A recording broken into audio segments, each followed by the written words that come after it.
Salmo 25, versículos 11 al 15. Por amor de tu nombre, oh Jehová, perdonarás también mi pecado que es grande. ¿Quién es el hombre que teme a Jehová? Él le enseñará el camino que ha de escoger. Gozará él de bienestar, y su descendencia heredará la tierra. La comunión íntima de Jehová es con los que le temen, y a ellos hará conocer su pacto. Mis ojos están siempre hacia Jehová, porque Él sacará mis pies de la red. Bien, en esta noche vamos a ver que la comunión íntima con Dios nos enseñará su voluntad. Y quisiera dividir el pensamiento de David en este salmo, en estos versículos 11 al 15, en dos partes. Vamos a decir desde el versículo 11 al 13 que Dios nos mostrará su voluntad enseñándonos a temerle. Y en segundo lugar, en los versículos 14 y 15, vamos a decir que Dios nos mostrará su voluntad enseñándonos a estar con Él. Así que con la ayuda del Señor vamos a ver en esta noche que la comunión íntima con Dios nos enseñará su voluntad. De eso se trata este Salmo 25. David le está pidiendo al Señor que le muestre su voluntad, que le muestre su camino. Dice ahí, su dirección, su perdón y su protección. David quiere que el Señor le muestre por dónde andar, qué decisión tiene que tomar. Y nosotros en este nuevo año que comienza, sin duda que estamos todos tomando decisiones nuevas. ¿Con qué personas nos vamos a relacionar? ¿Qué amistades vamos a continuar? ¿Dónde vamos a estar relacionándonos? ¿Qué tipo de decisiones y de desafíos tengo que tomar en este año que está comenzando? Para eso queremos que el Señor nos muestre su voluntad, ¿cierto? Porque nuestras decisiones, con solo nuestro corazón, no convienen. Nuestro corazón es engañoso y perverso. Es mucho mejor que el Señor nos muestre su voluntad, que Él nos diga cuál es siempre la mejor decisión. Y para eso el Señor nos quiere enseñar su voluntad. El Señor Jesús nos dejó muy claro en Juan 15, recuerdan que Jesús dijo, separados de mí, nada podréis hacer, nada. Separados de Él no significa exactamente que no vamos a poder hacer nada. Y no es que no vamos a hacer nada, lo que realmente significa es que no vamos a hacer nada que sea de valor. No vamos a hacer nada que tenga un valor eterno. Así que cuando el Señor dice, nada podéis hacer si están separados de mí, si están fuera de la comunión conmigo, significa que vamos a poder hacer cosas, pero fuera de su voluntad. Él quiere que estemos junto a Él para que hagamos cosas que tienen valor eterno, cosas que tienen un verdadero valor y que van a quedar para siempre. Por eso que la clave aquí es la intimidad con el Señor. Si tú quieres saber cuál es la voluntad de Dios para tu vida, en cada cosa que hagamos, en cada decisión pequeña o grande, tenemos que buscar cuál es la voluntad de Dios. Y Él nos va a enseñar su voluntad en esta noche, aquí en este Salmo 25, enseñándonos que lo que necesitamos, aparte de lo que vimos en los versículos anteriores, ¿recuerdan? Confesión de pecado fue una, y la otra, obediencia, en los versículos anteriores. Ahora una tercera forma en que tú vas a poder saber cuál es la voluntad de Dios en tu vida diaria y en tus decisiones grandes y pequeñas, es estando en comunión íntima con Él. Por eso que aquí el versículo 14, no sé si lo notaron, uno de los versículos más importantes de los Salmos, la comunión íntima de Jehová es con ¿quiénes? Con los que le temen, y a ellos hará conocer su pacto. ¿Quieres saber cuál es la voluntad de Dios en cada cosa que debes hacer? Ten una comunión íntima con Él y Él te va a enseñar. Veamos el versículo 11. Por amor de tu nombre, oh Jehová, perdonarás también mi pecado, que es grande. Una frase muy similar a la del Salmo 23:3, cuando dice, por amor de tu nombre. El hebreo realmente dice, por causa de tu nombre. La verdad que la palabra amor no está allí, pero ¿por qué lo amplifican? Porque habla del nombre de Dios. Es decir, en honor al nombre sagrado de Dios es que Él pide esto al Señor. Perdonarás mi pecado, el cual es grande. Aquí vemos que alguien que tiene a Dios en su vida, ¿qué hace con su pecado? se lamenta profundamente por su pecado personal. Incluso los verdaderos creyentes lloran por sus pecados. Pero ¿cómo es la gente que no tiene a Dios en su vida? ¿Reconocen sus pecados? ¿Sufren por sus pecados? Más bien los disfrutan. Y si sufren algún día por algún pecado que han cometido, es por las consecuencias que traen a su vida. Pero jamás van a sufrir porque ofenden a Dios o porque ofenden su santidad. Pero un verdadero hijo de Dios sufre profundamente con gran dolor cuando peca delante de Dios. Y aquí David está demostrando esto. Versículo 12. ¿Quién es el hombre que teme a Jehová? Él le enseñará el camino que ha de escoger. Una interesante pregunta, como si no existiera una respuesta, ¿no? David pregunta, ¿quién es el hombre que teme a Jehová? Pero todo aquel que es hijo de Dios verdadero, vemos que es aquel que sufre por su pecado. ¿Quieres saber una evidencia de que tú eres una hija de Dios, un hijo de Dios verdadero? Que sufres por tu pecado. Que cuando pecas te compunges en tu corazón y rápidamente quieres ir al Señor en confesión de pecado, en apartarte de tu pecado. Porque la Biblia dice que el que esconde su pecado no prosperará, pero el que lo confiesa y se aparta alcanzará misericordia. Acompáñeme un momento, por favor, a Proverbios capítulo 8 y leamos el versículo 13. Estamos viendo en primer lugar versos 11 al 13, que Dios nos mostrará su voluntad enseñándonos a temerle. Y este versículo que acabamos de leer dice, ¿quién es el hombre que teme a Jehová? Él le enseñará el camino que ha de escoger. Es decir, los que temen a Dios, el Señor les va a mostrar claramente su voluntad en cualquier cosa. Proverbios 8:13 dice, el temor de Jehová es aborrecer el mal. Temer a Dios no es decir tengo miedo de Dios. Temer a Dios es odiar el pecado, aborrecer el pecado, verlo como algo maligno, algo que nos hiere profundamente, algo que ofende a Dios. ¿Recuerdan el hijo pródigo? Vemos en la historia del hijo pródigo un verdadero caso de arrepentimiento genuino de pecado. El hijo pródigo, cuando llega delante de su papá, no le dice, papá, pequé contra ti. Le dijo eso, pero le dijo algo más. ¿Recuerdan cuál fue la confesión que hizo? Papá, pequé contra el cielo y contra ti. Ahí tenemos un verdadero caso de arrepentimiento, de un verdadero hijo de Dios. Pecamos contra Dios primeramente, ofendemos a Dios y luego a alguien más. Y el hijo pródigo, pensando que tenía que hacer obras, ¿cierto? Digámoslo así, para ser recibido nuevamente en la familia, porque le dice, recíbeme como un jornalero, para poder entrar. Y el papá, ¿qué le dice? No, nada de eso. Entra, y lo vistió con la mejor ropa, le puso un anillo e hizo una gran fiesta, porque ahí tenemos un cuadro de lo que es la salvación únicamente por fe, por arrepentimiento, sin obras. Volviendo acá, vemos que el temor de Dios es lo primero que necesitamos para la comunión íntima con Él. Y temer a Dios es odiar el pecado. ¿Odias el pecado en tu vida? Si odias el pecado, eres alguien temeroso de Dios. Ser temeroso de Dios no es hablar bajito o hablar bonito, ¿cierto? O vestir bien o hablar con lenguaje religioso. Temer a Dios es odiar el pecado, es aborrecer el mal. Es odiar el pecado de tal manera que nos apartamos del pecado. Nos apartamos de las personas que nos tratan de llevar al pecado. Nos apartamos de toda especie de mal.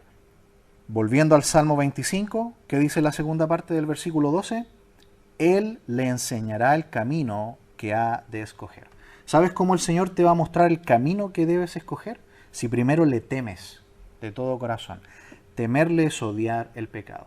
Y debemos odiar toda especie de mal. Malas palabras, malas juntas, malas decisiones, todo tipo de cosas que ofenden el carácter santo de Dios. Si haces eso, dice aquí la palabra de Dios, Él te enseñará el camino que debes escoger. Qué hermoso, ¿no? Él nos enseña, Dios mismo nos enseña, no experiencias, no sueños, no cosas sobrenaturales, la palabra misma de Dios. Dice ahí, Él te enseñará el camino que debes escoger. todo debe estar filtrado por la palabra de Dios.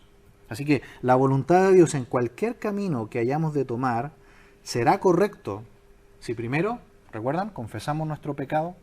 Si nos sujetamos a Él en obediencia, eso fue lo primero que vimos en los primeros versículos de este Salmo 25. Ahora, si mantenemos una vida de temor a Dios, aborreciendo el mal en nuestra vida, pero aquí también, si le buscamos íntimamente, una comunión íntima. Y el primer paso para entrar a este lugar santo de comunión íntima con Él es aborrecer el pecado. Dice el versículo 13, esta es una ilustración de lo que es la salvación. Recuerden que aquí no está hablando de cosas materiales, está hablando de bienes espirituales. Dice, gozará él de bienestar y su descendencia heredará la tierra. Esa es la experiencia que tenía el pueblo de Israel en el Antiguo Testamento. Recordemos que en el Antiguo Testamento la promesa para el pueblo de Israel era el reino del Mesías, que él iba a venir para establecer en la tierra, lo que nosotros hemos estudiado como el reino mesiánico. El Mesías un día volverá a este mundo y establecerá por 1000 años su reino de justicia. Y allí estará los santos del Antiguo Testamento, incluido el pueblo de Israel. Los que traspasen toda esta fe, esta creencia, van a disfrutar también de aquel lugar. Miremos ahí al ladito, Salmo 34, por favor. Salmo 34, versículo 8. Vamos a leer hasta el 10. Dice, gustad y ved que es bueno Jehová. Dichoso el hombre que confía en él. Temed a Jehová, vosotros sus santos, pues nada falta a los que le temen. Los leoncillos necesitan y tienen hambre, pero los que buscan a Jehová no tendrán falta de ningún bien. Vamos a ver en segundo lugar, en este pasaje, en los versículos restantes, 14 y 15, una segunda forma en cómo Él nos va a mostrar su voluntad es enseñándonos a estar con Él. El Señor, ¿cómo va a enseñarnos su voluntad? Por medio de la comunión íntima. La comunión íntima. En los versículos 11 al 13 vimos que Dios nos mostrará su voluntad enseñándonos a temerle. Temerle es odiar el pecado, es aborrecer el pecado. Y en segundo lugar, nos va a enseñar a estar con Él. Antes de leer este versículo 14 y 15, ¿no?, que son tan hermosos, preguntémonos, iniciando este año, ¿tenemos comunión con Dios? ¿Comunión íntima con Dios? Saben que es muy fácil tener una apariencia cristiana, tener un lenguaje cristiano, aparentar ser un buen creyente, pero lo más importante, eso se lo podemos dejar a los religiosos, ¿no? Lo más importante es, ¿tengo una comunión íntima con el Señor? Todos los días estoy con el Señor en oración, en su palabra, tengo un tiempo dedicado para estar con Él, y no solamente un tiempo especial durante el día, sino todo el día, pensando siempre en Él. Saben que nosotros podemos estar orando todo el tiempo. Todo el tiempo podemos estar en comunión con Él. Dice el versículo 14 aquí, la comunión íntima de Jehová es con los que le temen, y a ellos hará conocer su pacto. Es decir, primero, en los versículos anteriores, vimos que Él le enseñará su camino, es decir, su voluntad, ¿a quiénes? A los que le temen. Y ahora fíjense, versículo 14, Él le mostrará también su pacto, su voluntad, ¿a quiénes? A los que le buscan íntimamente, a los que tienen con Él una comunión íntima. Esto es muy importante, hermanos, porque en tiempo de David, el pueblo de Israel estaba rodeado de pueblos paganos que adoraban dioses falsos, dioses de roca, de yeso, de madera, y los paganos tenían una relación falsa con este Dios porque no había una respuesta de vuelta, le estaban adorando a un objeto nada más. Pero cuando nosotros hablamos de nuestra fe, cuando hablamos del Dios de la Biblia, tenemos una relación personal con un Dios vivo y verdadero. Tenemos una relación con Cristo. Porque la vida cristiana no es seguir una serie de creencias. Eso es una religión. La vida cristiana es comunión con Cristo. Las religiones son aquellas cosas que el hombre ha descubierto o ha empleado para tratar de llegar a Dios. Pero Cristo es la forma en que Dios ha bajado para venir a buscarnos a nosotros. y tener una relación con nosotros. Así que tenemos una verdadera comunión íntima con Dios, una verdadera comunión con Él. Eso lo sabes solamente tú y Dios. Los demás quizás no lo pueden ver, podemos aparentar muchas cosas, pero ¿tenemos una relación realmente con Él? Sabes que si no la tienes, si no tienes una relación íntima con Dios, no esperes que tus pasos sean claros. No esperes estar viviendo una vida llena de gozo, más bien espera estar bien confundido y buscando culpables por muchas decepciones. Porque cuando nosotros no tenemos una comunión íntima con Dios, lo que estamos haciendo es vivir a nuestra manera, viviendo de acuerdo a nuestros criterios y no a la manera de Dios. Nos hemos desviado. ¿Me acompañarían una vez más a Proverbios? Miren Proverbios 19:13, por favor. ¿Lo tienen? Dice, la insensatez del hombre tuerce su camino y luego contra Jehová se irrita su corazón. ¿Qué nos pasa muchas veces a nosotros? Es justamente esto. Somos nosotros los que nos desviamos, somos nosotros los que no estamos teniendo una comunión íntima con el Señor, y luego nos desviamos, empezamos a tomar una serie de malas decisiones, empezamos a caminar de acuerdo a nuestros deseos, y terminamos decepcionados y buscamos culpables en otras partes. Aquí dice la palabra de Dios, somos nosotros mismos los que torcemos nuestro camino, y después nos irritamos con otro. Aquí dice el escritor de Proverbios que algunos hasta contra Dios se enojan. Proverbios 19:3. La insensatez del hombre tuerce su camino y luego contra Jehová se irrita su corazón. Así que, ¿a quiénes hará conocer su pacto? Dice aquí. A aquellos con los que tiene comunión íntima. La comunión íntima de Jehová es con los que le temen, y a ellos hará conocer su pacto. Comunión íntima y temor. A ellos hará conocer su pacto. Uno de los versículos que a mí más me gusta de Pablo en Efesios es Efesios 5:10. No seáis insensatos, sino entendidos de cuál sea la voluntad de Dios. ¿Podemos conocer la voluntad de Dios? Pablo dice que sí, que podemos saber la voluntad de Dios, que podemos ser entendidos. Y los que no saben la voluntad de Dios dice que son insensatos. Y es exactamente lo que dice Proverbios 19:13. ¿Cómo podemos saber la voluntad de Dios? Viviendo una vida de confesión de pecado, una vida de obediencia, una vida de temor de Dios, y el Señor te va a mostrar claramente su voluntad en todo lo que debemos hacer. Finalmente leamos el versículo 15 del Salmo 25. Mis ojos están siempre hacia Jehová, porque Él sacará mis pies de la red. Este es un versículo que para mí termina este párrafo con una palabra de aliento, ¿no? De esperanza, de que podemos hacer un cambio. Y sobre todo ahora que estamos comenzando un nuevo año. Dice aquí, mis ojos están siempre hacia Jehová. Si el año pasado estuvimos haciendo las cosas mal, descuidamos estar con el Señor, descuidamos la comunión íntima con Él, permitimos pecado en nuestra vida, estuvimos caminando quizás a nuestra manera, tomando nuestras propias decisiones, nuestro propio camino. Aquí David dice, dejemos de mirar a la tierra, nuestros deseos, miremos al cielo. Empecemos a mirar al cielo este año. Pablo dijo en Colosenses 3, versículo 1, si pues habéis resucitado con Cristo, buscad las cosas de arriba, donde está Cristo sentado a la diestra de Dios. Poned la mira en las cosas de arriba, no en las de la tierra. Hasta ahí la lectura. Posiblemente Pablo dijo esto pensando en un discurso de Jesús. Realmente no lo sabremos hasta que lleguemos al cielo, pero ¿recuerdan lo que Jesús dijo en Mateo 6:33? Mas buscad primeramente el reino de Dios y su justicia, y todas estas cosas os serán añadidas.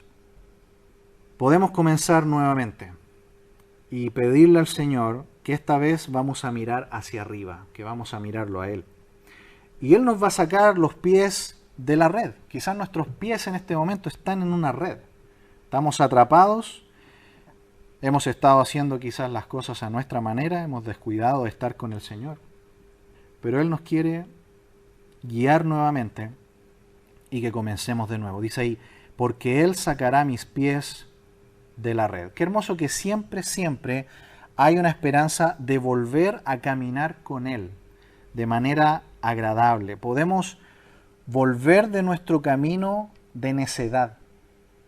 Sacar nuestro pie de la trampa, donde, como dice Proverbio ahí 19, nosotros mismos muchas veces nos hemos metido. Nosotros mismos muchas veces, por hacer nuestra voluntad y por correr a una dirección opuesta a la de Dios. El Salmo partió diciendo ahí en el versículo 1, a ti, oh Jehová, levantaré mi alma. Eso es lo que quiere el salmista que hagamos en este día, que volvamos a elevar nuestra alma a Dios. Eso es lo que hacemos en la oración, ¿no? El alma nuestra asciende hacia Dios. Buscamos a Dios para que Él rectifique, para que Él muestre los cambios que debemos hacer. Hemos estado lejos de Dios, andamos haciendo nuestra propia voluntad.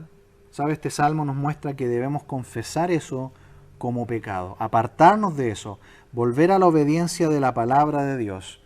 Y como leímos aquí en este pasaje, sumergirnos en la comunión íntima con Él, en la comunión íntima con Él. Para los que somos hijos, el año que pasó, la palabra de Dios lo que más nos enseña a los hijos, ¿cierto? Es que debemos ser obedientes y honrar a nuestros padres, ser respetuosos con nuestros padres. ¿Lo estamos haciendo? Quizás sí, quizás no. Este es un nuevo año para empezar de nuevo. Los matrimonios, durante este año que pasó, hemos estado quizás un poco alejados, hemos estado quizás haciendo las cosas a nuestra manera. Este es un año para que, si es que hay que hacer cambios y mejorías delante del Señor, podamos hacerlo. Esta es la puerta que el Señor abre para nuestras vidas, volver a una comunión íntima con Él para que Él nos muestre su voluntad en cada área de nuestra vida. Muy bien, hermanos, en esta noche vimos que la comunión íntima con Dios nos enseñará su voluntad. Vimos dos partes en este pensamiento, versículos 11 al 13. Dios nos mostrará su voluntad enseñándonos a temerle. Temer a Dios es odiar el pecado, aborrecer el pecado. Y en segundo lugar, versículos 14 y 15, Dios nos mostrará su voluntad enseñándonos a estar con Él. Dediquémosle más tiempo al Señor si quizás no lo hemos hecho. Estemos tiempo con Él, íntimamente con Él, y Él nos va a mostrar su voluntad, su camino y no el nuestro. Vamos a orar.